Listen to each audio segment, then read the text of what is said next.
In today's video, I'm going to teach you how to change the Google Analytics time zone. Changing the time zone in Google Analytics is important for accurate tracking and reporting of data relative to your local time. So let's dive right in and guide you through each step. First, you'll want to head over to the Google Analytics website. You can easily find it by searching for Google Analytics in your preferred search engine, or you can click a direct link if you have one. Once you're on the main page, look for the Sign into Analytics button. It's typically found in the upper right corner. After clicking, you'll be prompted to log in with the Google account associated with your analytics data. With your credentials entered, the next thing you'll see is the Google Analytics homepage. The homepage is the dashboard that gives you an overview of your analytics data.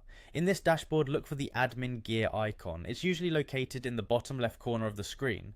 Clicking on it will take you to the admin panel, where you can manage various settings related to your analytics account and properties. Now within the admin panel, you should see three columns: account, property, and view. Focus your attention on the property column because we're going to adjust the settings specific to that area. In the property column, click on Property Settings. This will bring you to a new page where you can adjust details related to your specific property or website data.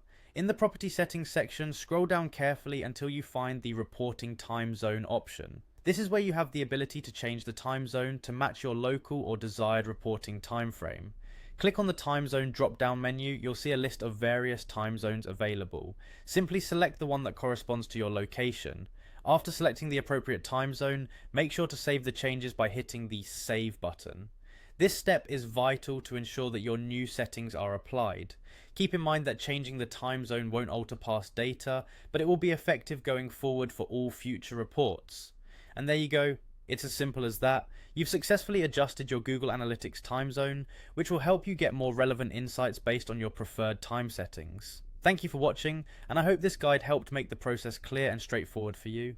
If you found this video useful, don't forget to like and subscribe for more helpful tutorials. See you next time.